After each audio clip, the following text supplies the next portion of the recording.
Hello दोस्तों, कैसे हैं आप सब। राम जी की पाठशाला में आपका बहुत बहुत स्वागत है। उम्मीद करता हूं आप सब अच्छे होंगे और आपकी तैयारी बहुत ही बढ़िया ढंग से चल रही होगी। दोस्तों, आज ग्रामीण विकास के अंतर्गत जो हमारा टॉपिक चल रहा है केंद्रीय योजनाएं, इसका अंतिम लेक्चर है। ये आखिरी लेक्चर है, इसके बाद कोई भी लेक्चर नहीं होने वाला है। अपने को मस्त होकर पढ़ना है, कोई दिक्कत नहीं है। और बाकी जो छोटी मोटी योजनाएं रह जाएंगी उनको प्रैक्टिस सेशन के दौरान कर लेंगे। आप में से बहुत सारे लोगों की शिकायत बहुत लंबे समय चलती है कि सर आप कंटिन्यू नहीं कराते हो। भाई, कंटिन्यू कराने के लिए अभी मैं कोशिश कर रहा हूँ, डिजिटल बोर्ड वगैरह का प्रयास कर रहा हूँ। संभवतः जल्दी ही डिजिटल बोर्ड संभवतः हफ्ते भर के अंदर हमारे पास पहुँच जाए, इसकी बहुत ज़्यादा संभावना है। और नहीं भी हो सकता है ऐसा, क्योंकि इन चीज़ों के माध्यम से थोड़ा करना प्रॉब्लम ज़्यादा हो रही है, पर कोई बात नहीं। और मैं आपके लिए और भी चीज़ें प्लान कर रहा हूँ। एक, जब आपको मिलना शुरू होगा तो आपको तरीके से मिलना शुरू होगा हर चीज़, बट आप थोड़ा सा वेट कीजिए, पढ़ते रहिए अच्छे से। तो आज ये लेक्चर है, इस लेक्चर में केंद्रीय योजनाएं खत्म कर देंगे, उसके बाद योजनाओं से गैप लेंगे, इसके बाद पंचायती राज पढ़ेंगे, फिर उसके बाद अदर टॉपिक पढ़ेंगे और सबसे आखिरी में पढ़ेंगे हम लोग ग्रामीण स्वास्थ्य योजनाएं और उत्तर प्रदेश की योजनाएं। ठीक है, इसलिए आपको मिल जाएगा, आप रिवीजन करते रहिए। आज हम पढ़ने वाले हैं सर्व शिक्षा अभियान, कस्तूरबा गांधी बालिका विद्यालय योजना, stand up India, startup India, मुद्रा योजना, ठीक है, प्रधानमंत्री वय वंदना योजना। ऐसी 5-7 योजनाएं हैं, इन सबको देखना है। तो एक बार आप इसका स्क्रीनशॉट ले लीजिए, सब चीज़ें आपको समझ में आ जाएगी। देखो, सर्व शिक्षा अभियान, ठीक है, सर्व शिक्षा अभियान का नाम आपने बहुत सुना होगा। स्कूल चले हम अभियान, मतलब ये टीवी पे चलता था जब हम लोग बचपन में थे, तो ये सब चीज़ें चलती थी, ऐड चलता था। थोड़े बच्चे थे, कुछ बचपन में रहे होंगे आप में से काफ़ी सारे लोग। तो सर्व शिक्षा अभियान एक बहुत बड़ी पहल थी। उस समय जो प्रधानमंत्री थे अटल बिहारी वाजपेयी, और उनका ये सपना था कि वो हर बच्चे को निःशुल्क शिक्षा प्रदान करें, वो हर बच्चे को पढ़ाएं, ये उनका सपना था। और इसी सपने को पूरा करने के लिए उन्होंने सन 2001 में एक अभियान लॉन्च किया, SSA, सर्व शिक्षा अभियान। और ये मतलब लॉन्च हुआ है 2001 में, परंतु इसकी औपचारिक रूप से शुरुआत हुई सन 2001 और 2002 में। आपसे पूछा जाए कि भाई किसने चालू किया था, तो आप बोल सकते हैं अटल बिहारी वाजपेयी जी ने। गर्मी बहुत ज़्यादा हो रही है, तो आप लोग पानी वगैरह का सेवन अच्छे से करते रहिए भाई। बिन पानी सब सून, ये बात आपको याद रखनी चाहिए। मैं थोड़ा थोड़ा पानी पीता रहता हूँ, गला सूख जाता है बोलते बोलते, थोड़ी देर बोलने में सूख जाता है, गर्मी बहुत ज़्यादा है। अब जो ये सर्व शिक्षा अभियान है, आपको पता लग गया कि इसका उद्देश्य तो सामान्यतः क्या है कि भाई बच्चों को पढ़ाना इसका उद्देश्य है। परंतु अगर इसके बिल्कुल शब्दों की तरफ जाएं, वास्तविकता में जो इसका उद्देश्य लिखा हुआ है, तो संतोषजनक, यानी कि जिससे संतोष मिले, सेटिस्फेक्शन हो, गुणवत्ता परक हो, ठीक है, संतोषजनक हो, गुणवत्ता परक हो, और प्राथमिक शिक्षा, ऐसी प्राथमिक शिक्षा प्रदान करना जो संतोषजनक हो, यानी कि जिसको पाकर के बच्चा जो है, बच्ची जो है, उसको संतोष हो और उसके घर वालों को, समाज को संतोष हो। गुणवत्ता परक हो, ऐसी ना हो खाली संतोषजनक हो, गुणवत्ता परक भी हो, उसमें गुणवत्ता हो, क्वालिटी उसमें बहुत अच्छी होनी चाहिए। तो ऐसी शिक्षा प्रदान करना इसका उद्देश्य था। साथ में लैंगिक और सामाजिक असमानता को दूर करना। ठीक है, अभी देखो स्कूल चलेगा तो बच्चा भी आके बैठेगा, बच्ची भी आके बैठेगी। एक समय है, भारत में आज भी बहुत सारे स्थान ऐसे हैं जहाँ पर आज भी लड़कियों को पढ़ाया नहीं जाता है, पीछे रखा जाता है। ग्रामीण क्षेत्र ऐसे हैं।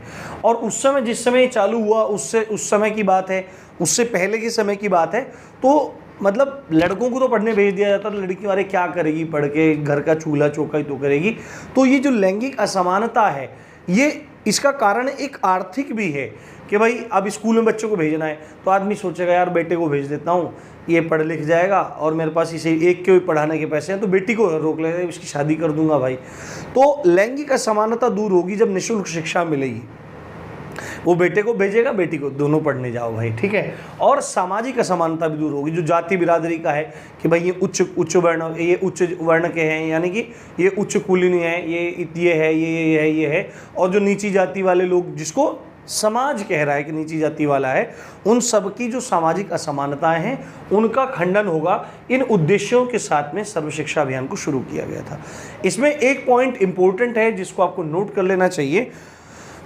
जो शिक्षा का अधिकार है, यानी कि शिक्षा का अधिकार जो है उसको मौलिक अधिकार बनाया गया संविधान संशोधन, 86वां संविधान संशोधन सन 2002 में ये आया था और इसके माध्यम से 6 से 14 वर्ष तक का जो बच्चा है उसके लिए निशुल्क एवं अनिवार्य शिक्षा को मौलिक अधिकार बनाया गया। तो आपसे पूछा जा सकता है कि भाई मौलिक अधिकार मतलब शिक्षा का अधिकार कैसा अधिकार है, तो आप बोलोगे सर ये मौलिक अधिकार है। और ये संशोधन कब हुआ था? 86वां संविधान संशोधन सन 2002, जो आपका जीवन जीने का अधिकार है उसी के अंतर्गत इसको जोड़ा गया था आर्टिकल 21A के रूप में। तो ये चीज़ आपको बहुत अच्छे से याद रखनी है, बहुत अच्छे से समझनी है।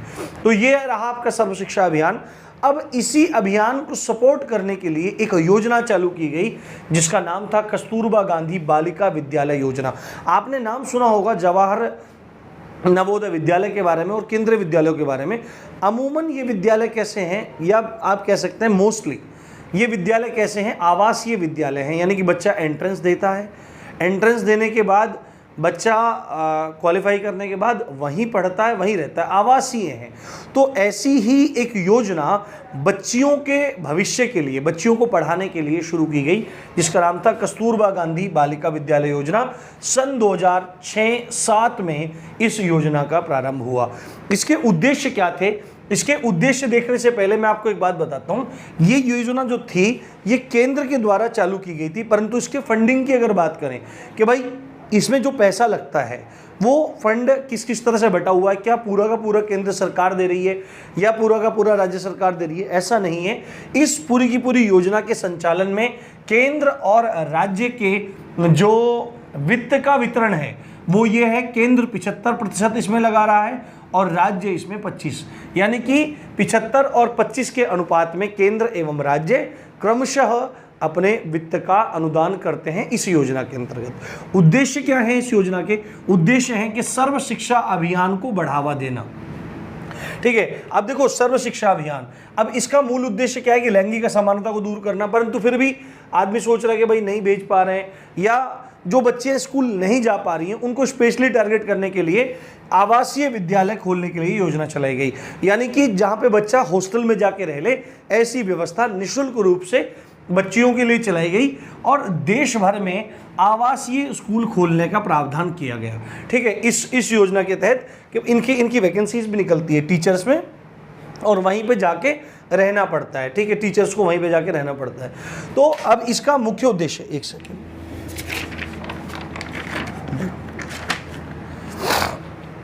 अब देखो प्रारंभ में जब यह योजना चालू हुई तो 750 विद्यालय खोलने जाने का प्रावधान था।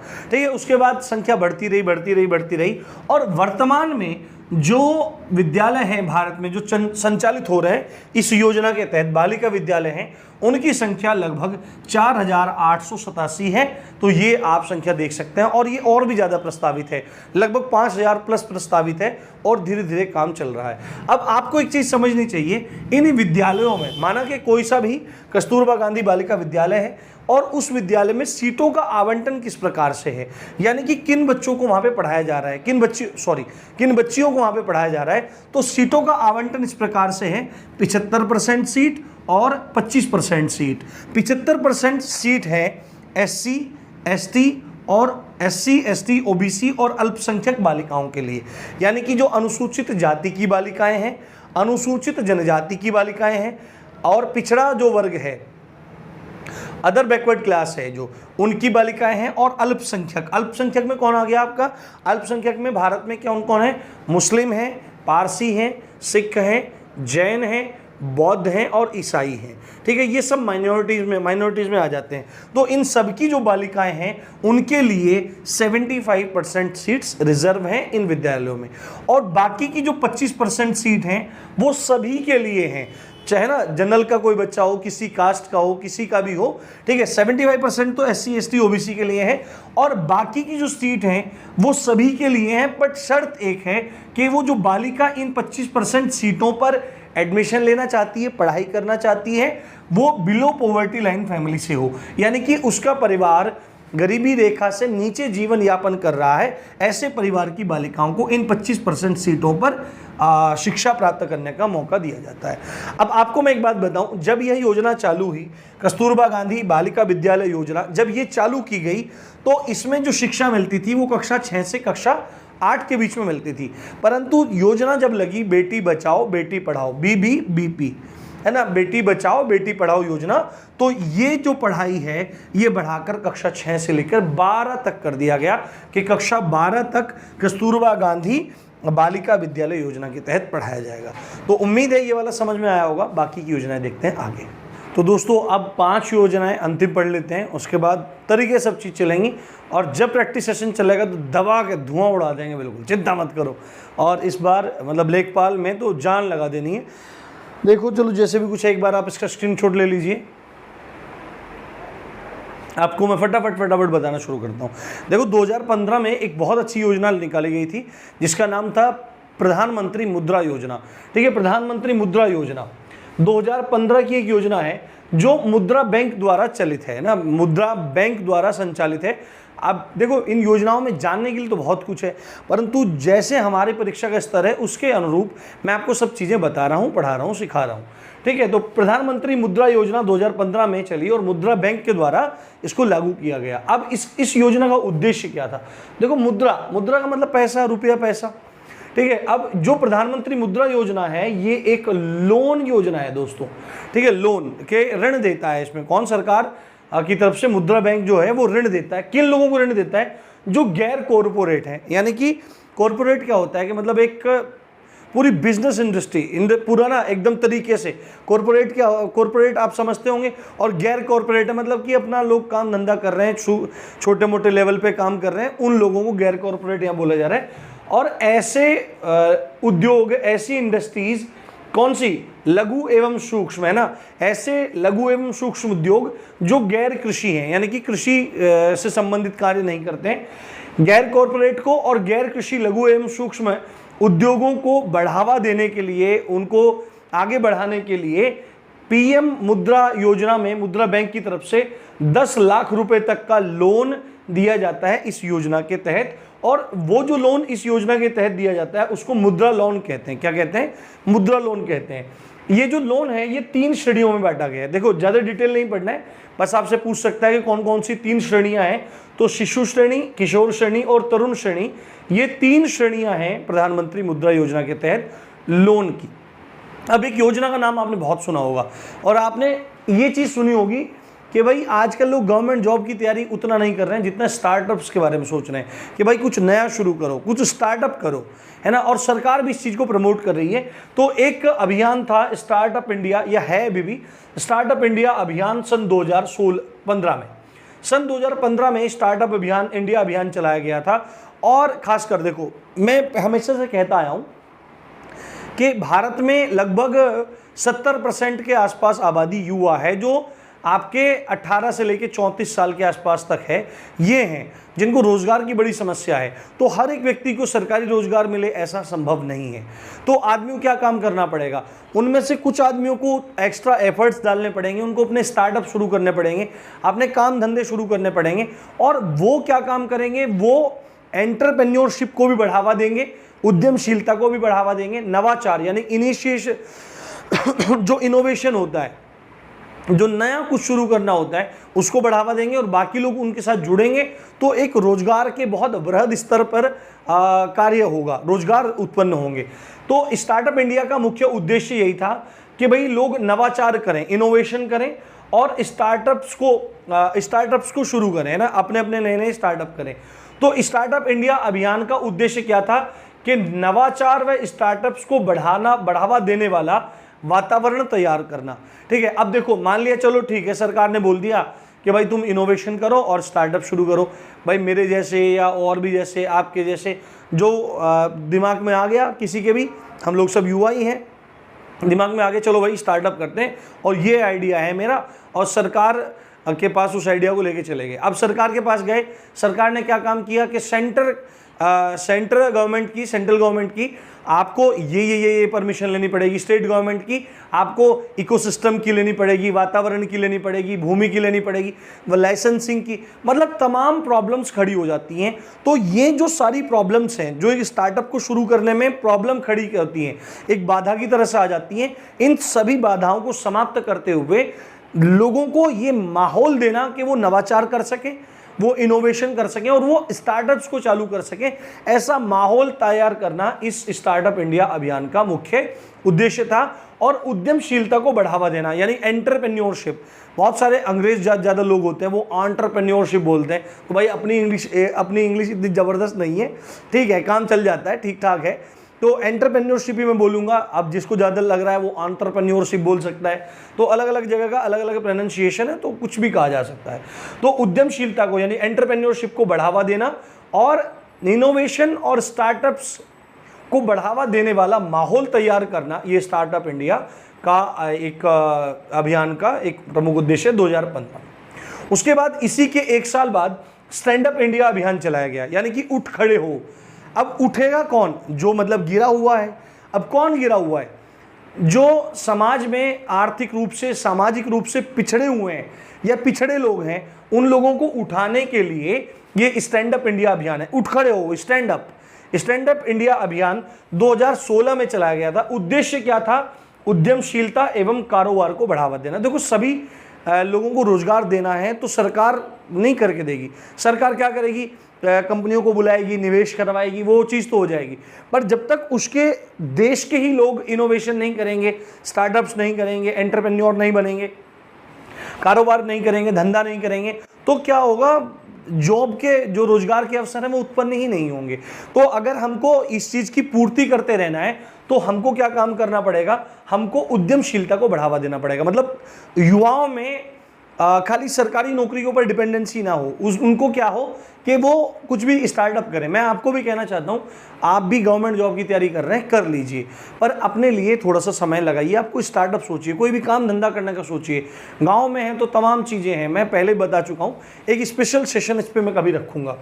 तो उद्यमशीलता और कारोबार को बढ़ावा देने के लिए स्टैंड अप इंडिया अभियान है। खासकर किन लोगों को ये अभियान मदद कर रहा है?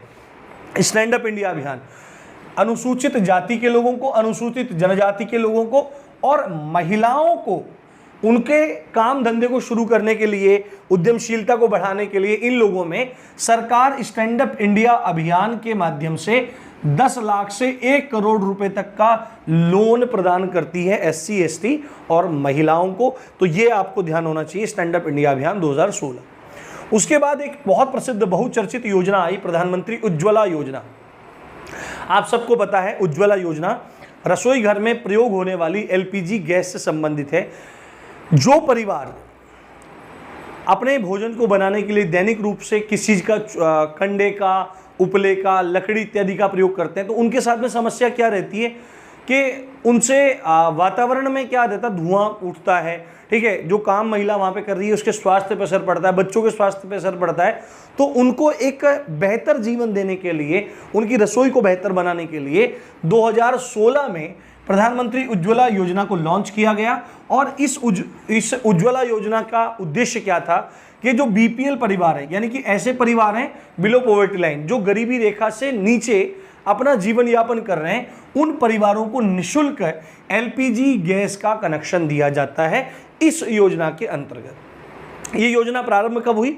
2016 में। ये इंपॉर्टेंट इसलिए हो जाती है कि इस योजना का जो प्रारंभ हुआ वो यूपी से ही हुआ, और यूपी में एक जिला है बलिया, बागी बलिया कहा जाता है। तो बलिया से इसका प्रारंभ हुआ और इसी योजना को आगे और बढ़ाने के लिए, आगे और लोगों को इसका लाभ देने के लिए इसी योजना का दूसरा चरण प्रधानमंत्री उज्ज्वला योजना 2.0 के नाम से चालू किया गया। इसका भी शुभारंभ प्रधानमंत्री जी ने यूपी के महोबा से किया। कहाँ से किया? महोबा से किया। ये बात आपको ध्यान रखनी चाहिए। और आखिरी योजना है प्रधानमंत्री वय वंदना योजना। वय क्या होता है? जो बूढ़े लोग हैं ना, जो बूढ़े लोग हैं वय, उनकी वंदना करने के लिए एक योजना है। क्या वंदना होती है? कि भाई आरती तो होगी नहीं उसमें उनकी, कि बाबा आ जा, ले तेरी भाई आरती उतारेंगे, बाबा जी ले दादी जी तेरी आरती उतारेंगे, ऐसा तो कुछ नहीं होगा। तो होगा क्या?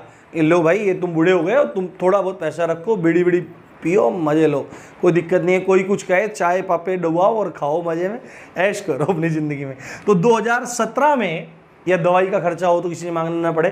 तो 2017 में ये योजना चालू की गई और स्पेशली 60 वर्ष से अधिक आयु के जो वृद्ध हैं, जो वरिष्ठ नागरिक हैं, उन लोगों के लिए एक पेंशन व बीमा योजना की तरह से प्रधानमंत्री वय वंदना योजना को चालू किया गया।